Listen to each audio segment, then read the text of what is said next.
Hello বন্ধুরা, শুভ সকাল। Ruma and মিষ্টি ব্লগ চ্যানেলে তোমাদের সকলকে জানাই অনেক অনেক স্বাগত, অনেক ভালোবাসা।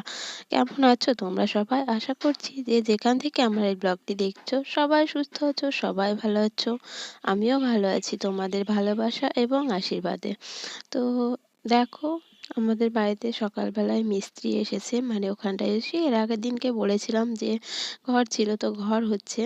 তো দেখো, পোতা গাঁথা হয়ে গেছে, এবার মানে পুরো দেওয়ালটা গাঁথা হচ্ছে, সেই জন্য মিস্ত্রিতে কাজ করছে।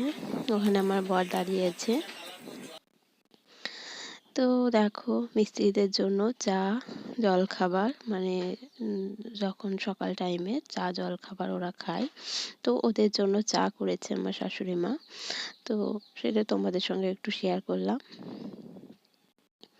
তো চা আর দেখো মুড়ি মাখিয়েছে, তো চানাচুর দিয়ে। না দেখো, দেওয়ালটা প্রায় গাঁথা হয়ে আসছে। আর এই দেখো, মাখিয়ে মানে ঢাকা দিয়ে রেখেছে, তো ওরা হাতের কাজটা সারবে, সেরে তারপর খাওয়া দাওয়া করবে, সেই জন্য মাখিয়ে রেখে দেওয়া হয়েছে, যখন বলবে তখন গিয়ে দিয়ে আসবে। তো তারপর দেখো, আমাদের রান্না বান্না হবে। তো রান্নার জন্য আজকে আমার বর এনেছে মটন, খাসির মাংস। তার জন্য দেখো, সব কিছু আমি কেটে কুটে রেডি করে নিয়েছি। ধনেপাতা, পেঁয়াজ, আর ধনেপাতাগুলো জানো তো আমাদের বাড়িতেই হয়েছে, তো সেখান থেকেই তুলে আমি দুটো মাংসতে দেবো বলে রান্না করেছি। তো আমার বর আবার ধনেপাতাটা ঠিক পছন্দ করে না, কিন্তু কি আর করা যাবে, আমার আবার খুব ভালো লাগে। আর দেখবে, মাংসে একটু ধনেপাতা দিলে খুব টেস্ট হয় মাংসটা। আর এই দেখো, মটন নিয়ে এসেছে, তো বেশি আনেনি, অল্প করে এনেছে।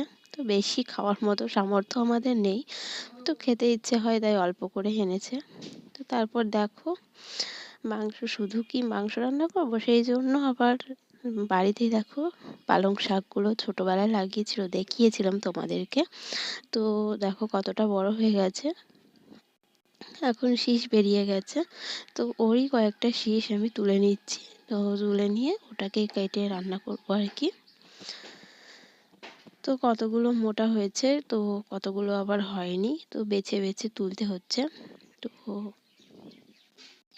দেখো কত সুন্দর হয়েছে শীষগুলো, খুবই মানে জোর করেছে, আর খুবই হয়েছে একটুখানি জায়গার মধ্যে, প্রচুর হয়েছে। তো শুধু আমরা না, আমাদের পাড়ার আশেপাশে লোকজনেরাও খায়। তো তবুও দেখো সবার হয়ে যাচ্ছে।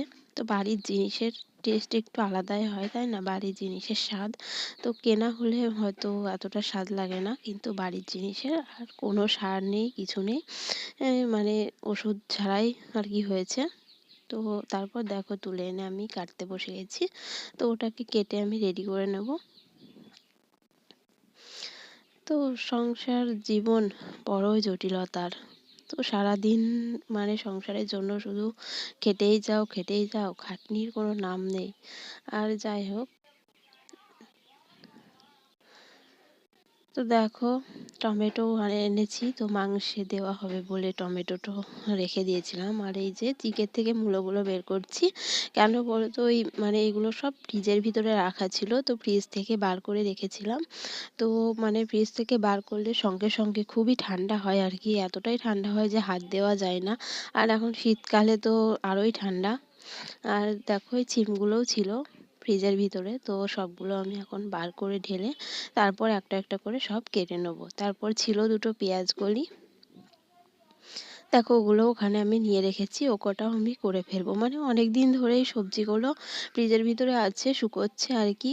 প্রায় এক সপ্তাহরও বেশি হয়ে যাবে। তো একা একা থাকি, তো তো খাওয়া হয় না সেভাবে, তো সেই জন্য আর কি। তো দেখো, পেঁয়াজ কলিগুলো আমি এখন কেটে নেবো। তো পেঁয়াজ কলিটা আমার খুব পছন্দের, আমার বর আবার পেঁয়াজ কলি খায় না। তো আমার বর না অনেক কিছুই খায় না, আবার অনেক কিছু মানে ভালোই বাসে না সবজি। তো ওর শুধু মাংস আর ডিম, মাছ এগুলো হলেই ভালো, কিন্তু সবজিটাও ঠিক পছন্দ করে না। তো আমি এই শীষ চচ্চড়িটা রান্না করব, কিন্তু ও হয়তো একটু অল্প খাবে। তারপর দেখো, মূলোগুলো কেটে নিচ্ছি, আর ওখানে দেখো বেগুনগুলো এনে রেখে দিয়েছি। তো তো বন্ধুরা, এই শীষ রান্না করতে গেলে মানে এত কিছু অল্প অল্প করে দিতে দিতে মানে এতটা বেশি হয়ে যায় যে পরে আর একদিনে শেষ করা যায় না, তো দুদিন লাগে শেষ করতে। তো তো শীতের সবজি দেখবে সকালে টাটকার থেকে সকালবেলায় খেতে বেশি ভালো লাগে। তো তো তারপর দেখো সারাদিন আর কোনো ভিডিও করতে পারিনি, তো সন্ধ্যাবেলায় মেয়েকে নিয়ে পড়াতে বসেছি। তো কি করব বলো তো, মানে সারাদিন এতটা ব্যস্ততার মধ্যে দিয়ে যাই, তো ভিডিও করার সময় হয় না। তো কি বলো তো, সারাদিন মানে মেয়েকে নিয়ে আমাকে 7টার সময় যাই আর 12টার সময় বাড়ি আসি, তো স্কুলে গিয়ে বসে থাকতে হয়। তো স্কুলে গিয়ে বসে থেকে থেকে তারপর বাড়ি আসি, তো বাড়ি আসার পর ও আবার 2টোর সময় টিউশন পড়তে যায়। তো কিভাবে কি করব বুঝতেই পারি না, তো এসে এতটা হুটোপাটা লাগে, ফোন ধরে যে ভিডিও বানাবো সে সময়টা আর আমার হয় না। তো যাই হোক, আর কয়েকটা দিন যাব, তারপর ওকে গাড়ি করে দেবো, তো গাড়িতে করে যাবে আর আসবে। মানে বাচ্চাদের নিয়ে যাওয়া গাড়ি আছে এখানে, তো বাচ্চাদেরকে নিয়ে যায় আবার নিয়ে আসে। তো তারপর দেখো কোনো মতে পড়তে বসছে না, পড়তে বসে দেখো উঠে পালিয়ে গেছে, মানে এতটাই দুষ্টু, পড়াশোনা করতে চায় না একদমই। তো মানে আমার কাছে করতে চায় না, কিন্তু যখন পড়তে যায় স্কুলে যায় খুব ভালো করেই পড়াশোনা করে আসে। তো দেখো কোনো মতে ওকে লেখাতে বসেছি, লিখতে বসেছে। তো আজকের ভিডিওটি বন্ধুরা এই পর্যন্তই। দেখো লিখতে লিখতে আবার শুয়েও পড়েছে। তো এতটাই দুষ্টু। তো আমি আর বেশি বড় করব না, এখানেই শেষ করব।